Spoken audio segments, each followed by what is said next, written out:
கர்த்தருடைய பரிசுத்த நாமம், தேவனுடைய பரிசுத்த நாமம் மாத்திரம் மகிமைப்படுவதாக. சித்தோடு திருச்சபையில் மற்றும் ஒரு ஓய்வு நாள் தேவனுடைய பிள்ளைகளோடு சேர்ந்து ஆராதிக்கும்படியாக அடியனுக்கு ஆண்டவர் அருள் புரிந்ததற்காக அவருக்கு நன்றி சொல்ல கடமைப்பட்டு இருக்கிறேன். உங்கள் எல்லாரையும் பார்ப்பதிலும் மிகுந்த மகிழ்ச்சி. ஓய்வு நாள் நல்வாழ்த்துக்கள். ஹாப்பி சாபத். போன தடவையும் சொல்லிட்டு தான் போனேன். நான் தமிழில் வாழ்த்துனா தமிழில் திருப்பி வாழ்த்தி பழகுங்க. ஏதோ ஐரோப்பா கண்டத்தில் இருக்கிற மாதிரி இங்கிலீஷில் சொன்னால் சத்தமாக சொல்கிறோம், தமிழில் சொன்னால் முறைக்கிறோம். அது ஏன்னே எனக்கு புரியல. தமிழ் அழகாக சொல்லும், ஓய்வு நாள் நல்வாழ்த்துக்கள். இது எவ்வளோ அழகாக இருக்குது. கர்த்தருடைய நாமம் மகிமைப்படுவதாக. அன்பான தேவனுடைய பிள்ளைகளே, 7ஆம் நாள் அட்வென்ட் திருச்சபையின் உலக தலைமையகம் இந்த வாரத்தை வாலிபர்களுக்கென்று விசேஷ வாரமாக அறிவித்திருப்பதை நான் உங்களுக்கு அறிவிக்க விரும்புகிறேன். எனவே எனக்கு கூடுதலான சந்தோஷம். இப்படிப்பட்ட ஒரு நிகழ்ச்சியில் கர்த்தருடைய பிள்ளைகளோடு, அதிலும் எனக்கு நெருக்கமான இந்த இளம் பிள்ளைகளோடு இந்த ஓய்வு நாளை செலவிடக்கூடும் என்கிற வாய்ப்பு கிடைத்ததற்காக தேவனுக்கு நன்றி சொல்ல கடமைப்பட்டு இருக்கிறேன்.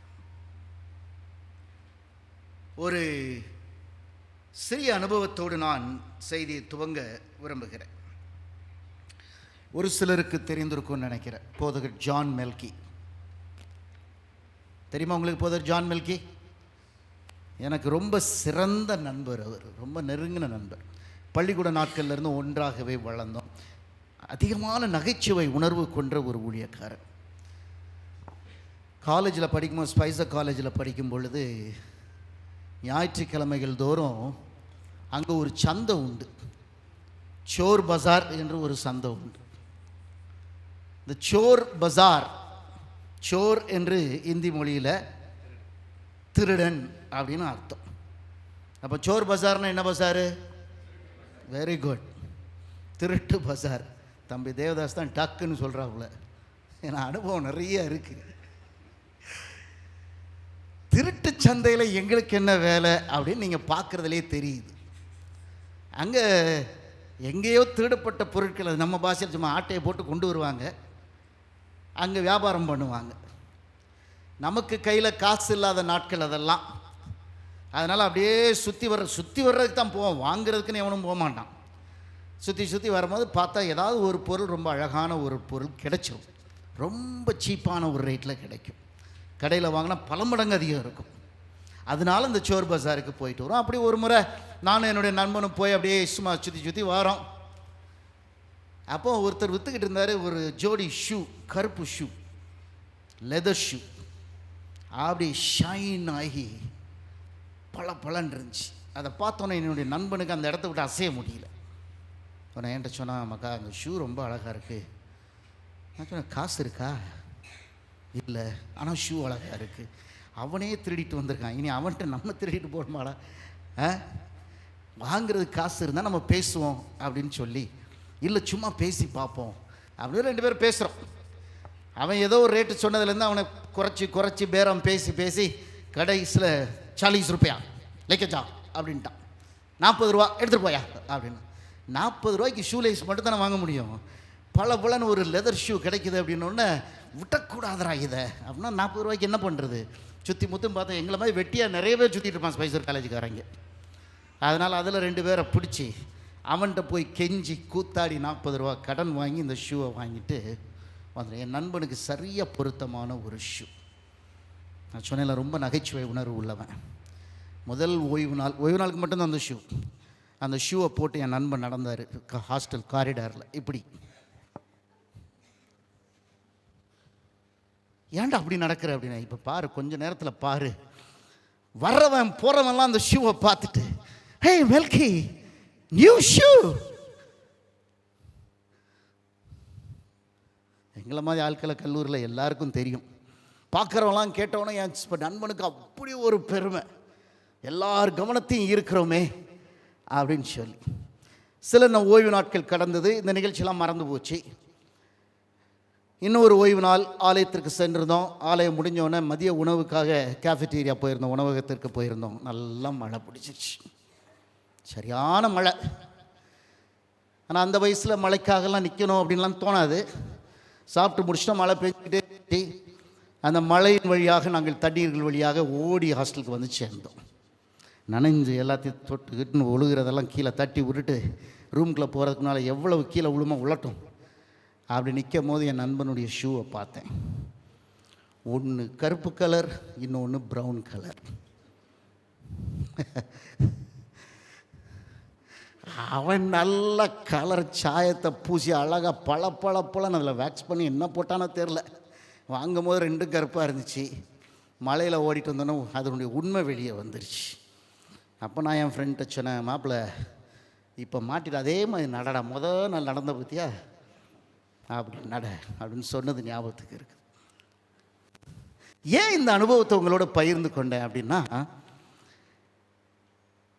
நான் கவனிச்சிருக்கிறேன், எல்லாருக்கும் எதையாவது பார்க்கறதுல ஒரு நாட்டம் இருக்கத்தான் செய்யுது. எதையாவது பார்க்கணும், அது நல்லதோ கெட்டதோ பார்க்கணும். மனிதனுடைய இயல்பான சிந்தனை ஓட்டத்தில் இருக்கக்கூடிய ஏக்க உணர்வுகள் இருக்கு பாருங்க. விடுதியில் தங்கி படிக்கும்போது, சின்ன பையனாக இருக்கும்போது, ஜேம்ஸ் ஸ்கூலில் படிக்கும் பொழுது லீவ் விட்ட உடனே ஒரு ஏக்கம் இருந்துக்கிட்டே இருக்கும். வீட்டுக்கு எப்படா போய் சேருவோம், அம்மாவை எப்போ பார்ப்போம் அப்படின்னு ஒரு ஏக்கம் இருக்கும். இந்த ஏக்கத்தினுடைய தாக்கம் எப்படி தெரியுமா இருக்கும்? வேற எதுவுமே அதில் முக்கியமாக இருக்காது. அம்மாவை பார்க்கணும் அப்படின்னு ஒரு ஏக்கம் ஒரு பிள்ளைக்கு இருந்துச்சுன்னா, அம்மாவை தவிர வேற யாரும் கண்ணில் மாட்ட மாட்டாங்க. 1000 பேர் குறுக்க நெருக்க நடந்தாலும் அந்த குழந்தையினுடைய பார்வை தாயை மட்டும் தேடிக்கிட்டு இருக்கும்.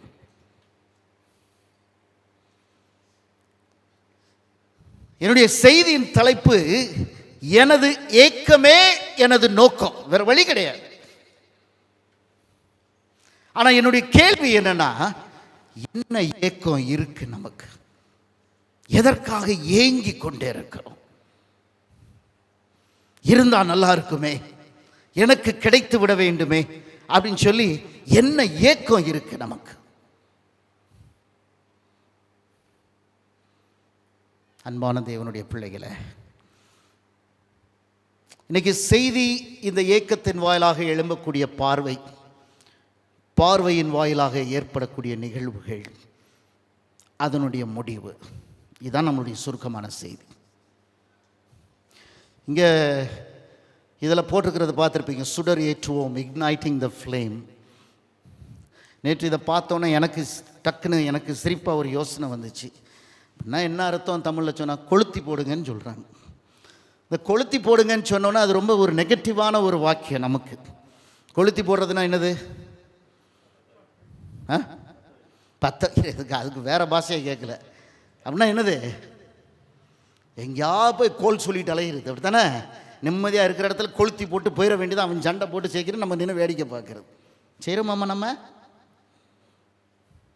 என்னை பார்த்து முறைச்சாலும் கண்டுபிடிச்சிருவேன் நான் சரிங்கன்ட்டு. அதனால் சிரிச்சுக்கிட்டே உட்காந்துருங்க, என்னை பார்த்து சிரிச்சுக்கிட்டே உட்காந்துருங்க, ஒன்றுமே நடக்காத மாதிரி. கொளுத்தி போட சொல்லியிருக்கார் ஆண்டவர் நம்மளை. சத்தியத்தை, சத்திய வார்த்தைகளை, முத்துத ஆண்டவரை குறித்த நற்செய்தியை, பரலோகத்தை குறித்த செய்தியை, நியாய தீர்ப்பை குறித்து கொளுத்தி போடுங்க. இந்த உலகத்தில் கம்முன்னு போறதுக்காக நம்ம அழைக்கப்படலை. ஆனால் அந்த கொளுத்தி போடுவது ஒரு வாஞ்சியாக எனக்குள் ஏக்கமாக உருவெடுத்தால் மட்டும்தான் அந்த ஆசை வரும். இன்னைக்கு தவறான காரியங்களை செய்வதற்கு என்னுடைய ஏக்கம், அதனால் நல்லாவே இருக்கக்கூடாதுன்னு ஒரு ஏக்கம் எனக்குள்ள, ஒரு வெறி. அதனால தான் அவரை பற்றி தப்பாக கொளுத்தி போட்டுக்கிட்டு இருக்கிறேன் நான். பாத்ஃபைண்டர்ஸ், உங்களுக்கு என்னுடைய அழைப்பும் இதுதான். Be ready to ignite the flames. நெருப்பை கொளுத்துறதுக்கு ரெடியாக இருங்க. ஆண்டவரை குறித்த நெருப்பு, பரலோக ராஜ்யத்தை குறித்த நெருப்பு. The fire about God, the fire about heaven, fire about eternal life. Ignite the flame. You're called for that. அதற்காக அழைக்கப்பட்டு இருக்கிறீர்கள். வேதாமத்தை திறந்து ஒரு சில வசனங்களை நாம் வாசித்து நம்முடைய பாடத்தை தொடர்வோம். ஆதியாகம புஸ்தகத்தில் 3வது அதிகாரம் 6வது வசனத்தில்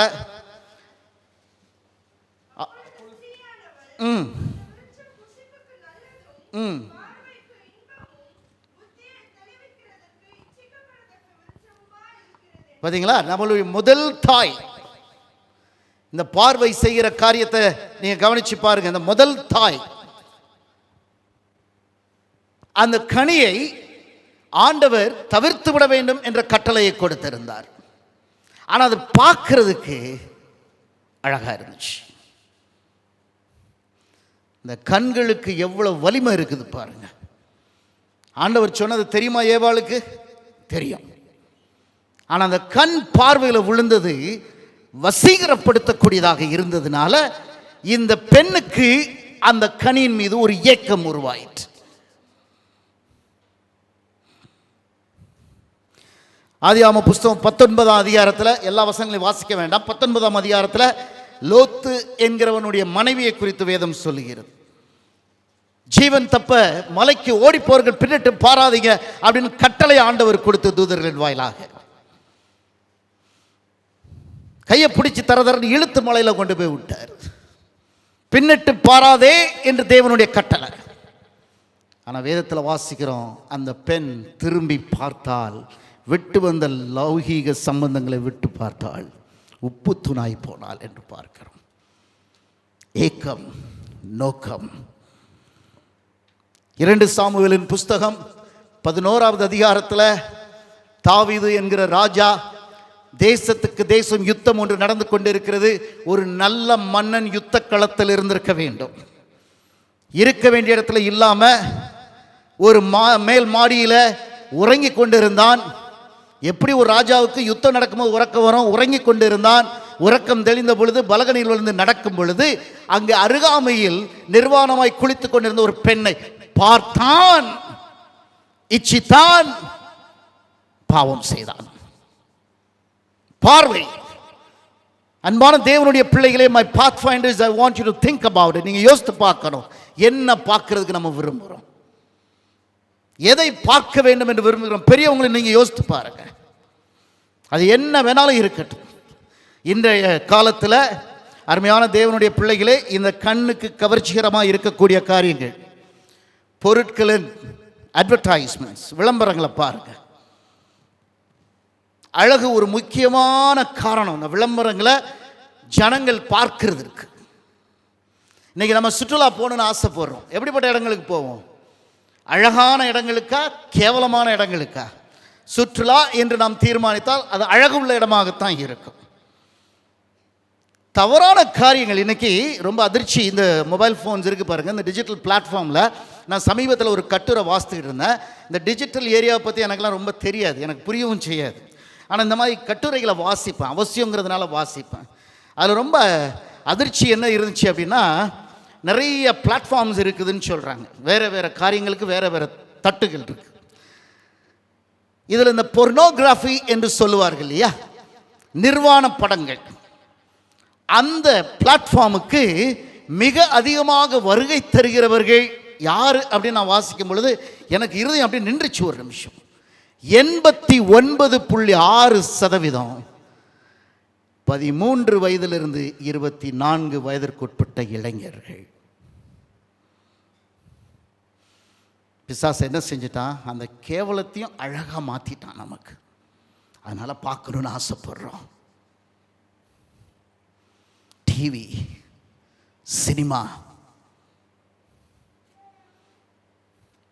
இன்னைக்கு நம்ம வாழ்க்கையோடு ஒன்றி போயிருக்கிற எத்தனையோ பொழுதுபோக்குகள் அழகு என்கிற மாயத்தில் நமது கண்களை ஈர்த்திருக்கிறது.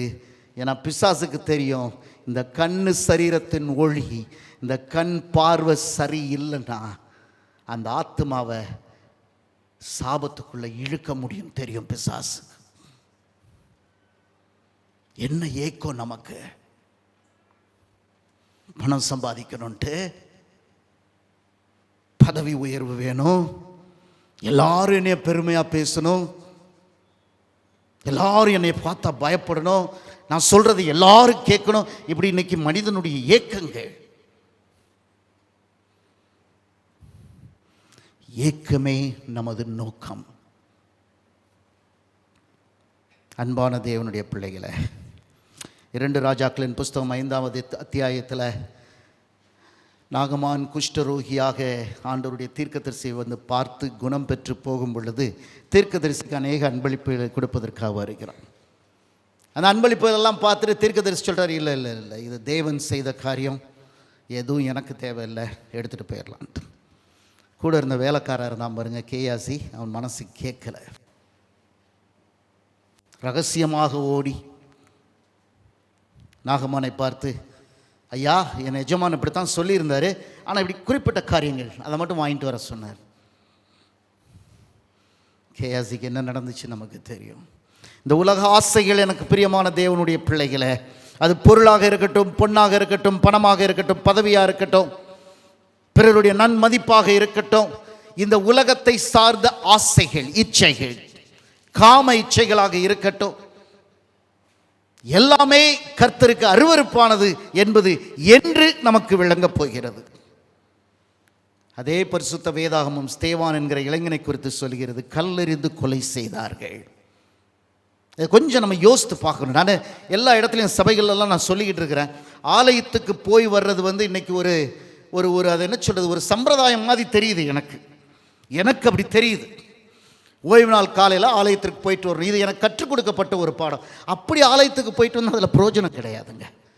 ஆலயத்துக்கு போகும்பொழுது நம்ம அந்த ஆள் உணர்வோடு, அந்த ஏக்கத்தோடு போடும். என் ஆண்டவரை நான் இன்னைக்கு பார்க்கணும், என் தேவனுடைய வார்த்தையின் வழியாக அவர் பேசுவதை நான் கேட்கணும். அதுக்கு தான் வரணும் ஆலயத்துக்கு.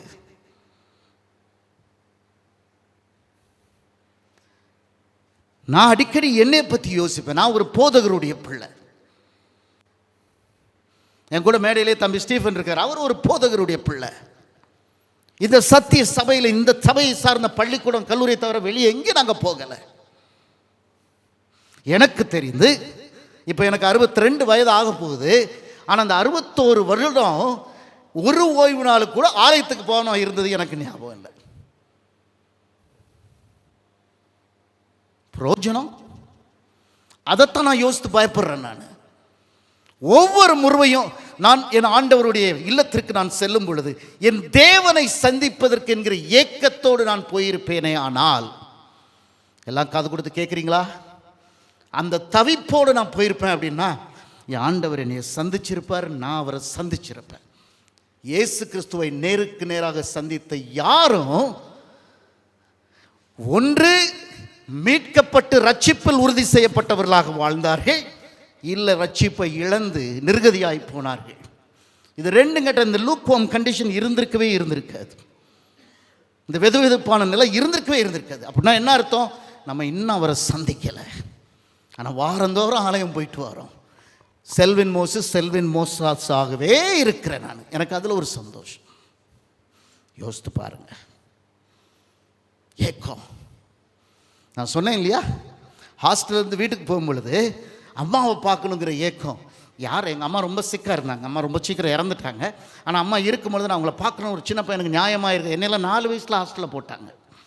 அப்படி நான் இறங்கி கரிநந்தல்ங்கிற கிராமத்தில் அந்த பஸ் ஸ்டாப்பில் இருந்து ஊருக்குள்ளே போகிறதுக்கு ஒரு 1 கிலோமீட்டர் தூரம் இருக்கும். ஆனால் அந்த 4-5 வயசுலேயே ஓடுவேன் நான். ஏன்னா அந்த வயசில் பெட்டி தூக்க விட மாட்டாங்க நம்மளை. இறங்கி ஓடுவேன். அம்மாவை பார்க்கணும். ஏக்கன்னு அப்படி தாங்க இருக்கணும். ஏசப்பா பார்க்கறதுக்கு அப்படி ஏங்கி இருக்கீங்களா? என்னைக்காவது குறுக்க வர்றதுக்கு நேரம் கொடுக்குறோம், நெருக்க வர்றதுக்கு நேரம் கொடுக்குறோம், பொழுதுபோக்குக்கு நேரம் செலவழிக்கிறோம், உலக கவலைகளுக்கு இடம் கொடுத்து நேரம் கவனிக்கிறோம். இயேசுவை சந்திக்கிறது எப்போ? இந்த பார்வை ஆண்டவரை நோக்கி போனால் மாத்திரம்தான் அவரை நான் பார்க்க முடியும். ஏன்னா வேத வசனம் அப்படிதான் சொல்லி, என்னை முழு இருதயத்தோடு தேடினீர்களானால் என்னை கண்டடைவீர்கள்.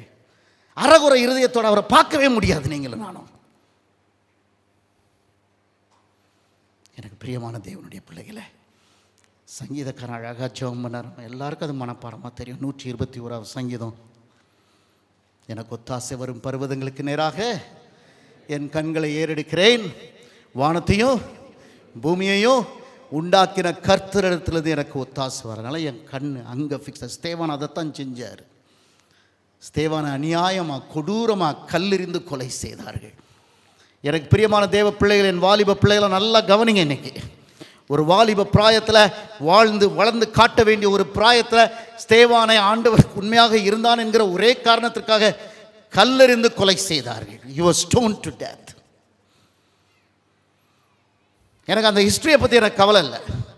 ஆனால் வேதம் சொல்லுது, கல்லெறிப்பட்டு சிதையுண்டு இரத்த களரியாக மூச்சு திணறல் ஏற்பட்டு மரணத்தின் விளிம்பை நோக்கி போகிறவன் கல்லெறிஞ்சவனை பார்க்கல, சாப வார்த்தைகளை பேசினவங்களை பார்க்கல, சுத்தி இருந்த கூட்டத்தை பார்க்கல, கல்லை பார்க்கல, தன்னை அடிக்கிற கல்லை பார்க்கல. ஆனா அவன் கண்ணு பரலோகத்தில்.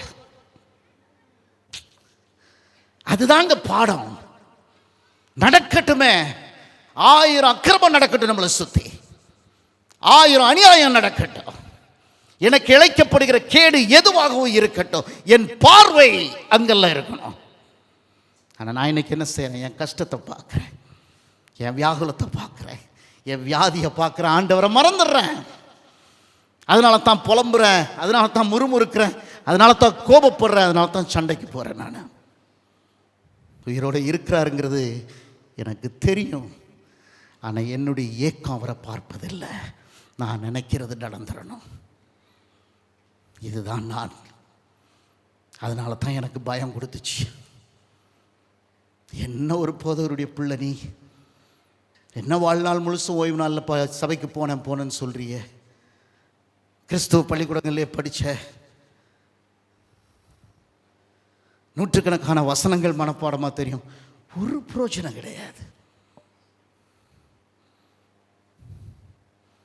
ஏக்கம் இருக்கா நமக்கு? சீக்கிரமாக வர இருக்கிறார் இந்த தேவன் உலகத்துக்கு நம்ம தான் அறிவிச்சுக்கிட்டு இருக்கிறோம். இப்போ சண்முகம் ஜபத்தில் சொன்னார், முத்துதை அறிவிப்பதற்காக அழைக்கப்பட்டிருக்கிறோம் ஆண்டவரை. நம்மளே இன்னும் சந்திக்கலையே அவரை. மற்றவங்களை எப்படிங்க ஆயத்தப்படுத்த போகிறோம்? நம்ம மகதலேனா மரியாள் விபச்சாரத்தில் கையும் களவுமாக பிடிபட்டால், இயேசுவை ஒரு முறை சந்தித்தால், அந்த தொழிலுக்கு முற்றுப்புள்ளி வைத்து அவருடைய பாதத்தையே சடங்காக்கி, எங்க பார்த்தாலும் பைபிளை வாசிங்க, கிறிஸ்துவ எங்க பார்த்தாலும் அந்த பாதத்தில் மரியாள், பாதத்தில் மரியாள்.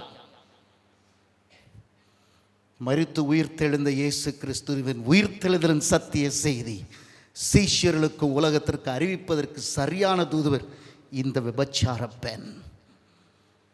This is what will happen when you encounter Jesus. கிறிஸ்துவை நீங்கள் நேரடியாக சந்தித்தால் இப்படித்தான் நடக்கும். சமாரிய ஸ்திரீ யாக்கோபின் கிணற்றருகே இயேசுவானவரை ஒரு முறை சந்தித்தால்,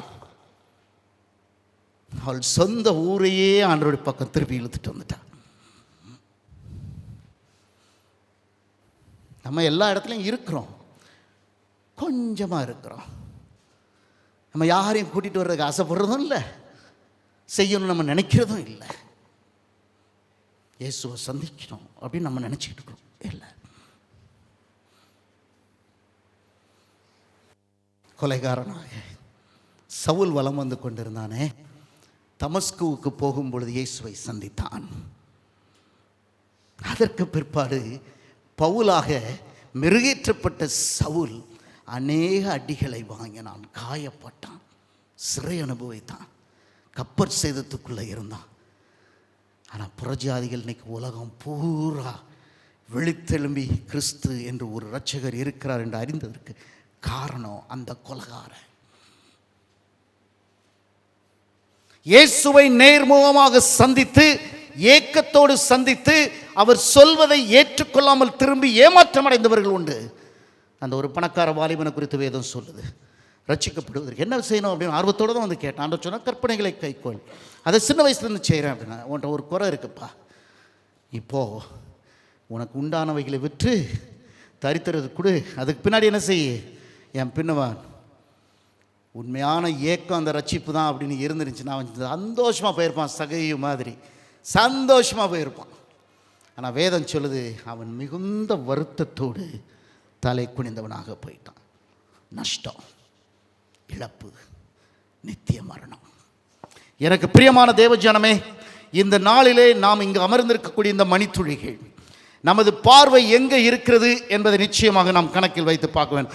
ஏசாயா தீர்க்கதரிசியின் புஸ்தகம் 40வது அதிகாரம் 26வது வசனத்தை யாராவது வாசிங்க பார்ப்போம். ஏசாயா 40:26. ஏறெடுத்து பாருங்கள். அவைகளை சிருஷ்டித்தவர் யார்?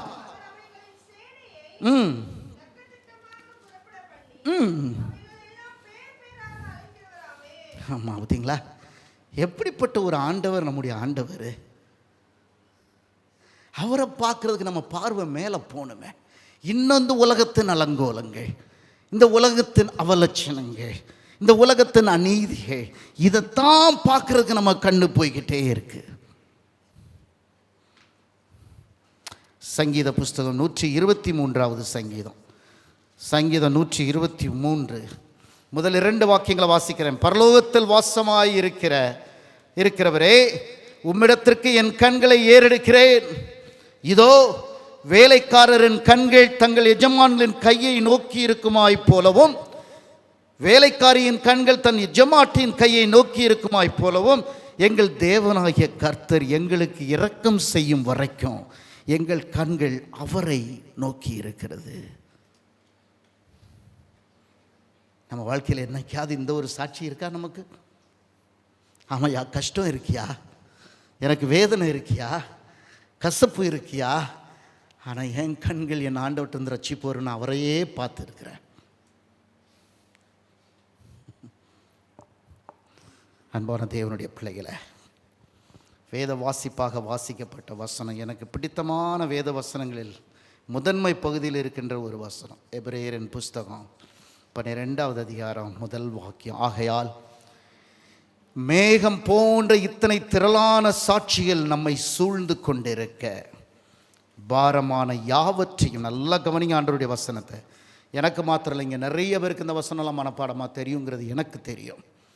பாரமான யாவற்றையும், நாளை ஒதுக்கி வச்சு புலம்பிக்கிட்டு இருக்கணும்னு சொல்லல வசனம். பாரமான யாவற்றையும், நம்மை சுற்றி நெருங்கி நிற்கிற பாவத்தையும் தள்ளிவிட்டு, அதை தூக்கிட்டு நம்ம இருக்கக்கூடாது, சுமந்துக்கிட்டு இருக்கக்கூடாது. வெறுப்புணர்வுகள், காழ்ப்புணர்வுகள், பிரிவுகள், சண்டை, பகை, பரலோகத்திற்கு விரோதமான குணலட்சணங்கள். கலாத்தியர் 5வது அதிகாரத்தில் மாமிசத்தின் கிரியைகள் வெளியரங்கமாக இருக்கின்ற பட்டியலில் அதெல்லாம் வர்றதை நம்ம படிச்சுக்கிட்டே இருக்கிறோங்க. ஆனால் இன்னைக்கு நம்ம சபைகள் எல்லாத்திலும் அப்படிப்பட்ட கசப்புகள். அதான் நான் சொன்னேன், நம்ம இன்னும் சந்திக்கலாம். அவர் ஆண்டவருடைய வசனம் சொல்லுது, நம்மை சுற்றி இருக்கிற திரளான சாட்சிகள், நம்மை நெருக்கி வைத்திருக்கின்ற பாவ பிடிகள் உதறி தள்ளிட்டு, நான் ரட்சிக்கப்படணும் அப்படின்னு சொன்னா ஒரே ஒரு வழிதான் இருக்கு. என் பார்வை என் விசுவாசத்தை துவக்குகிறவர் முடிக்கிறவருமாகிய என் ஆண்டவராகிய இயேசு கிறிஸ்துவையே நோக்கி, எனக்கு நியமிக்கப்பட்டிருக்கிற இந்த ஓட்டத்தை நான் பொறுமை இழந்தவனாக இல்லை, பொறுமையோடு ஓட வேண்டும். அது எப்போ சாத்தியம் அப்படின்னா, என் பார்வை அவர் மேலே நிலை குத்தி நின்னா மட்டும்தான் சாத்தியம். பக்கத்தில் பார்த்துட்டேன், அங்கே பார்த்துட்டேன், கூட இருக்கிறவனை பார்த்துட்டேன், என் குடும்பத்துக்குள்ளே பார்த்துட்டேன், பிசாசு குழப்பிடுவான்.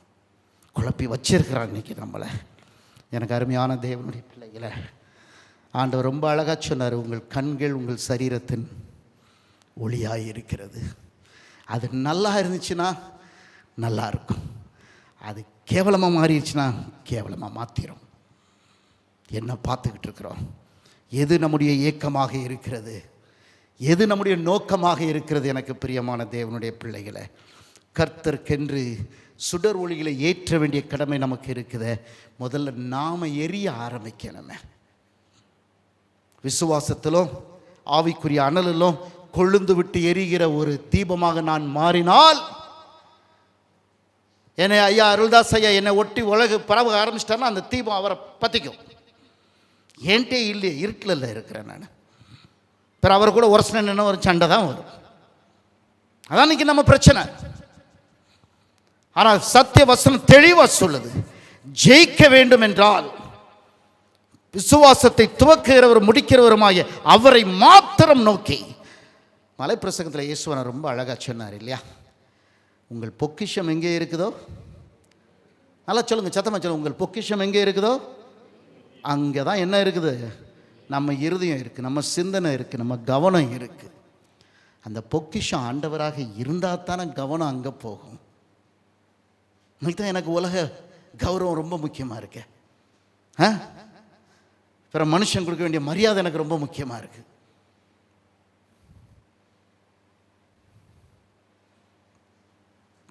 எனக்கு பிரியமான தேவனுடைய பிள்ளைகளை, இன்னொரு சரித்திர சம்பவத்தை நான் சொல்கிறேன் பாருங்கள். Francis Brunn, you can Google it. Francis Brunn என்று ஒரு ஜெர்மானிய வித்தக்காரர் இருந்தார். ஃப்ரான்சிஸ் ப்ரூன் 8 வயசில் Francis Brunn master the art of juggling. ஜக்லிங்னா தெரியுமாப்பா? அதுக்கு தமிழில் எனக்கு எப்படி சொல்லணும்னு தெரியல, வார்த்தை எனக்கு தெரியல. ஜக்லிங்னா எப்படின்னு சொல்லியிருந்தேன், நிறைய பந்துகளை போட்டு போட்டு அழகாக பிடிப்பாங்க.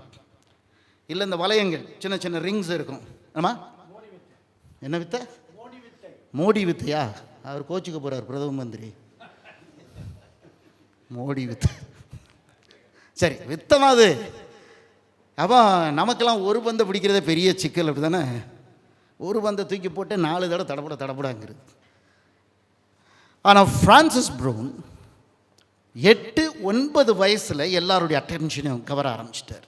அப்படி ஒரு அசாத்திய திறமை அந்த பையனுக்கு. இளம் பிராயத்தில் பிரபலமாக மாறிவிட்டான். அவன் அந்த பந்துகளை தூக்கி போட்டு விளையாடும் பொழுது 6, 7, 10, 11, 12, 16 வரைக்கும் வந்துருச்சு. அதனால் அவனை நிறைய சர்க்கஸ் கம்பெனிலலாம் அவனை கூப்பிட்டு நிறைய சம்பளம் கொடுத்து, ஏன்னா கூட்டம் அவனை பார்க்குறதுக்குன்னு வர்ற மாதிரி. நல்லா யோசித்து பாருங்க, 10-12 பாலை ஒரே நேரத்தில் கலர் கலராக தூக்கி போட்டு அது கீழே விழாமல் பிடிக்கிறது எவ்வளோ பெரிய திறமை. சரித்திரம் சொல்லுகிறது, இளம் வயதிலேயே நிறைய பிரபலம், நிறைய பணம், நிறைய அதிகாரம், வாய்ப்பு, கொஞ்சம் கொஞ்சமாக அவனுக்கு மனசுக்குள்ளே வேறு மாதிரி எண்ணங்கள் வர ஆரம்பிச்சிச்சு.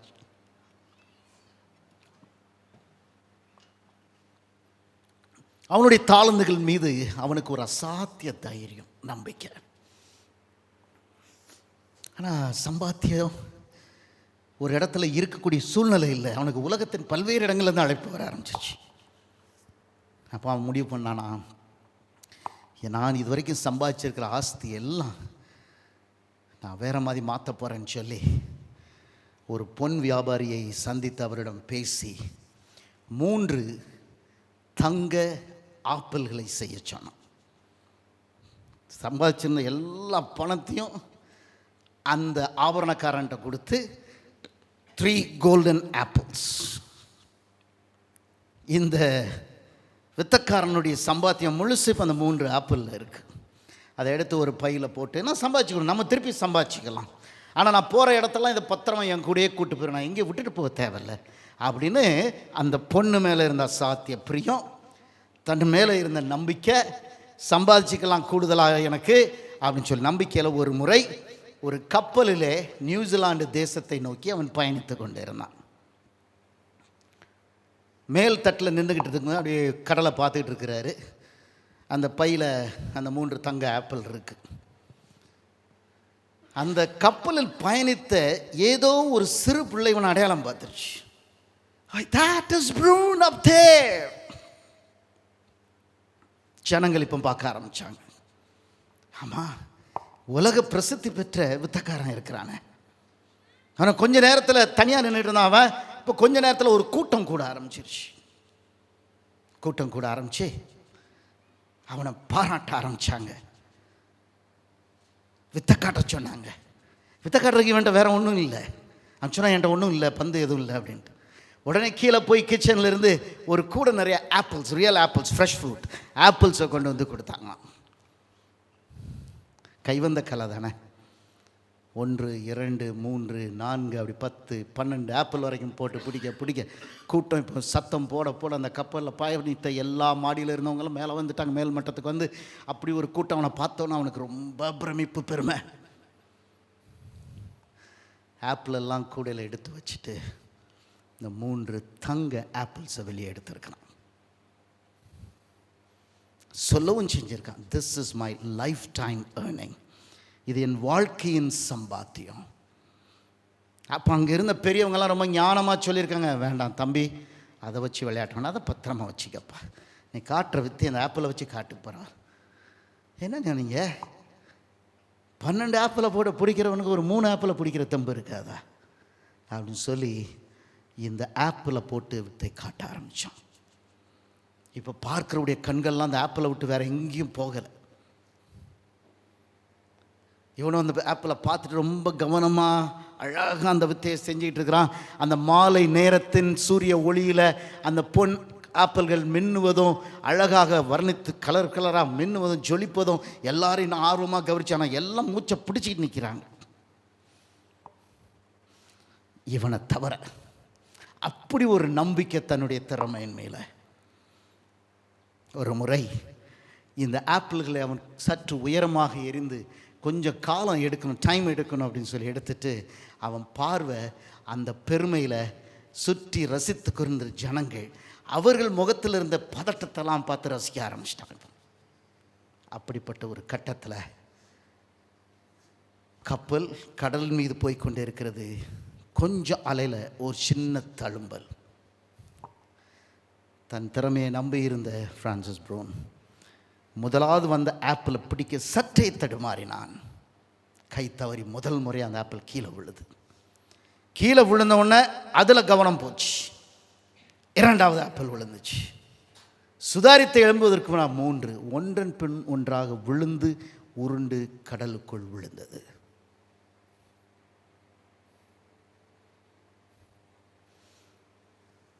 கவனம்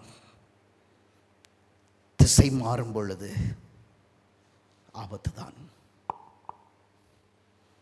ஒரு இலக்கை சென்று அடைய வேண்டும் என்கிற கவனத்தை நாம் உறுதி செய்த பின்பு இலக்கை நோக்கி பயணிக்காமல் போவது பெருத்த அவமானம்.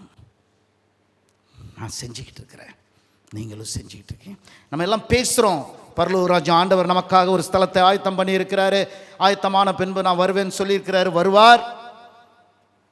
அவர் சொல்லியிருக்கார், நான் வரும் பொழுது நான் இருக்கும் இடத்தில் நீங்கள் இருக்கும்படியாக உங்களை என்னோடு சேர்த்து அழைத்து கொண்டு போவேன்.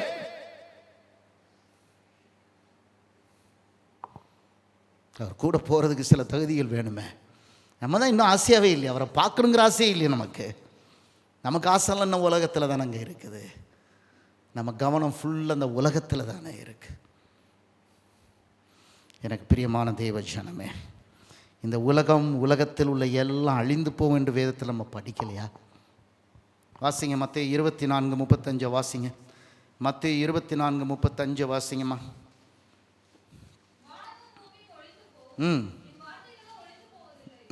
இதை நம்ம படித்ததே இல்லையா வாழ்க்கையில்? ஏன் அவ்வளோ ஆசை இந்த உலகத்து மேலே? இந்த உலகம் கொடுக்குற காரியங்கள்லாம் நமக்கு ஏன் அவ்வளோ முக்கியமாக இருக்குது? அவசியம்தான், அவசியமாக மட்டும் பார்த்துருக்கலாம்ல. அதை ஆடம்பரமாக மாற்றிருக்க வேண்டாம், பேராசையாக மாற்றிருக்க வேண்டாம்.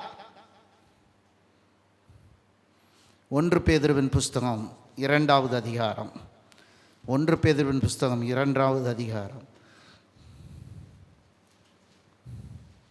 இல்லை முதல் அதிகாரம், 1 பேதுரு 1வது அதிகாரம் கடைசி 2 வசனத்தை வாசிப்பு. 24-25.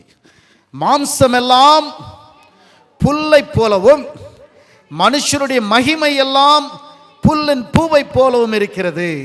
புல் உலர்ந்தது, அதன் பூவும் உதிர்ந்தது. அப்படின்னா என்ன அர்த்தம்? நம்ம சரீரம் புல் மாதிரி, நம்ம க்ளோரி, நம்ம மகிமை, நம்ம பெருமை அப்படின்னு நினச்சிட்டு இருக்கிறோம் பாருங்க. இதெல்லாம் முக்கியம் முக்கியம்னு பணம், வெள்ளி, பொண்ணு, பதவி இல்லையா, கௌரவம், நான் தான் அப்படிங்கிற அங்கீகாரம், இதையெல்லாம் பூவை போல. அடுத்த வசனம் சொல்லுது பாருங்க, கர்த்தருடைய வசனமோ என்றென்றைக்கும் நிலைத்திருக்கும். உங்களுக்கு சுவிசேஷமாக அறிவிக்கப்பட்டு வருகிற வசனம் என்னைக்கு பிடிச்சுக்கிட போகிறோம்? என்னைக்கு நிலை தடுமாறாமல் நமது பார்வையை இந்த வசனத்தின் பிதாவாகிய தேவன் மீது வைக்க போகிறோம்? இந்த உலகத்தில் நம்முடைய கவனங்களை வைக்கும் பொழுதெல்லாம் தடுமாறிக்கொண்டே தான் இருப்போம். எனக்கு பிரியமான தேவனுடைய பிள்ளைகளை, ஏன்னா அழகாக ஆண்டவர் சொல்லிட்டார், உங்கள் பொக்கிஷம் எங்கேயோ அங்கே தான் உங்கள் இருதயம் இருக்கும். எங்கே உங்கள் இருதயம் இருக்கோ அங்கே தான் உங்கள் ஏக்கம் இருக்கும். எங்கே உங்கள் ஏக்கம் இருக்கோ அங்கே தான் உங்கள் நோக்கம் இருக்கும். அந்த நோக்கம் சரியில்லைன்னா இந்த ரெண்டில் ஒன்று தான். ஒன்று ரட்சிப்பு சரியான நோக்கமாக இருந்தால், இல்லை நித்திய அழிவு. 1 யோவானின் புஸ்தகம் 2வது அதிகாரம் 17வது வசனம். 1 யோவான் 2:17. உலகமும் அதன் இச்சையும் ஒழிந்து போம், தேவனுடைய சித்தத்தின்படி செய்கிறவனோ. என்னைக்கு மாற போறோம்? நம்ம எப்போ அந்த தீர்மானத்தை எடுக்க போறோம்? நான் போன முறை வந்திருக்கும் போதும் சொன்னேன், இந்த முறையும் சொல்றேன். நான் போற எல்லா சர்ச்சிலையும் சொல்லுவேன் இதை. இன்னைக்கு நல்ல ஆரோக்கியத்தில் இருக்கிறேன். நான் எனக்கு ரொம்ப ஆசை இருக்குது, மறுபடியும் ஒரு கட்சியத்தோடு சர்ச்சுக்கு வந்து பிரசங்கம் பண்ணுவேன். எனக்கு ஆசை இருக்குது. ஆனால் நிறைவேறுமா நிறைவேறாதா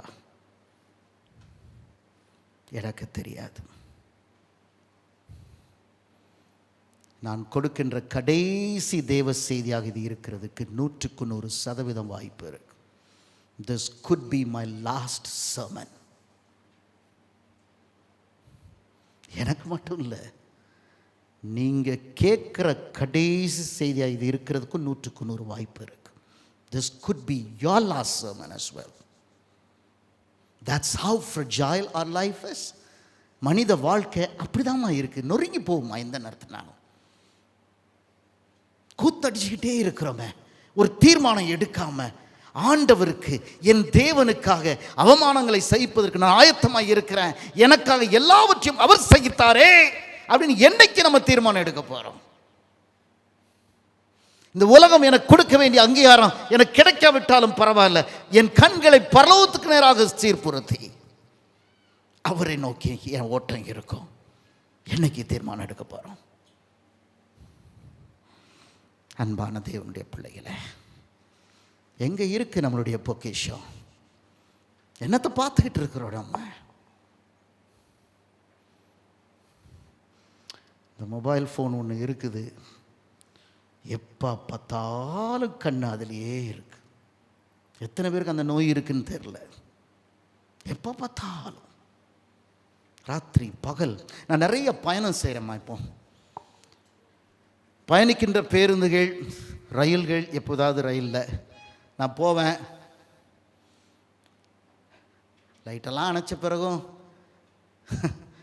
அந்த அப்படி இந்த மின்மினி பூச்சிமை அங்கங்கே லைட் எரிஞ்சிக்கிட்டே இருக்கும். என்னன்னு பார்த்தா அப்படியே நத்தியாக ஸ்க்ரோல் பண்ணுறேன், நத்தியாக பார்த்துக்கிட்டு. இப்போ வெளியே சத்தம் கேட்காத மாதிரி என்ன ஒன்று காதில் மாட்டிக்கிறான். என்ன மனோஜ், அது என்னென்னு நான்லாம் ஃபஸ்ட்டு கிறுக்கன்னு நினைப்பேன், ஆனால் தனியாக பேசிக்கிட்டு இருக்கேன் அப்படின்னு பார்த்தா ஒரு சின்ன இதை காதுக்குள்ளே மாட்டியிருக்கான்.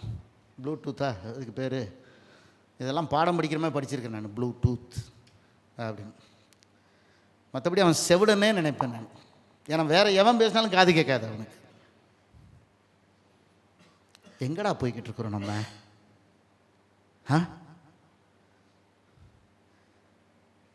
இந்த ஆலயத்தில் இன்றைக்கி உட்கார்ந்துருக்கிறவங்க எத்தனை பேர் சினிமா பார்க்குற பழக்கம்னு தெரில. கோயிலுக்கு வந்தால் படக்குன்னு தூங்கிடுறோம். சினிமாவுக்கு முன்னாடி உட்காந்தா வாயை பொழந்து மாதிரி.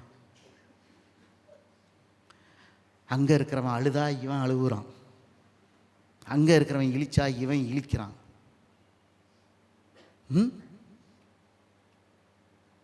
டிவி சீரியல் பார்க்க வேண்டிய நேரத்தில் கரண்ட்டு போச்சுன்னா சிலர் குமுறலை பார்க்கணும். பலா போகிறவங்க இவங்க இப்போ தான் நினைக்கணுமா? எதுக்கு இவ்வளோ ஆக்ரோஷமாக அந்த அம்மா கத்துதுன்னு பார்த்தா சீரியல் போடுற டைம். அட சண்டாளங்களா, என்னம்மா விரும்பி இருக்கிறோம்?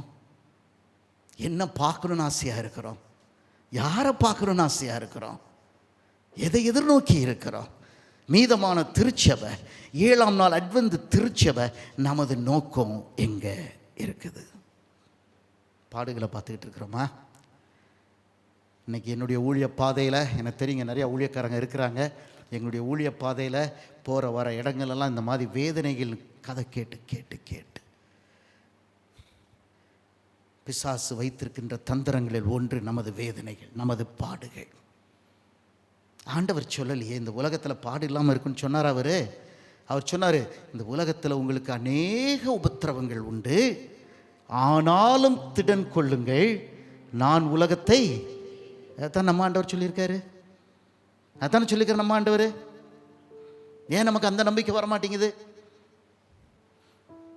என்ன பார்த்துக்கிட்டு இருக்கிறோம்? எதை நோக்கி போய்கிட்டு இருக்கிறோம்? நான் 2-3 வசனங்களை வாசித்து நான் முடிச்சிடுறேன். 2 கொரிந்தியரின் புஸ்தகம் 4வது அதிகாரம், 2 கொரிந்தியர் 4வது அதிகாரம் 17-18 வாசிங்க. ம் ம் ம் சரி. ம் காணப்படுகிறவைகள் அநித்தியமானவைகள், காணப்படாதவைகளோ நித்தியமானவைகள். இன்னைக்கு என்ன சூஸ் பண்ண போகிறோம்? என்ன தீர்மானிக்க போகிறோம்? காண்கின்ற அநித்தியமான காரியங்களையா, இதுவரைக்கும் காணாமல் இருக்கின்ற அந்த நித்திய காரியங்களை? இந்த 2 தாங்க இருக்குது நமக்கு சாய்ஸ். 3வது சாய்ஸ் கிடையாது சுவிசேஷ ஓட்டத்தில். என்ன தீர்மானிக்க போகிறோம்? 1 பேதுருவின் புத்தகம் 5வது அதிகாரம் 10வது வசனம். 1 பேதுரு 5:10.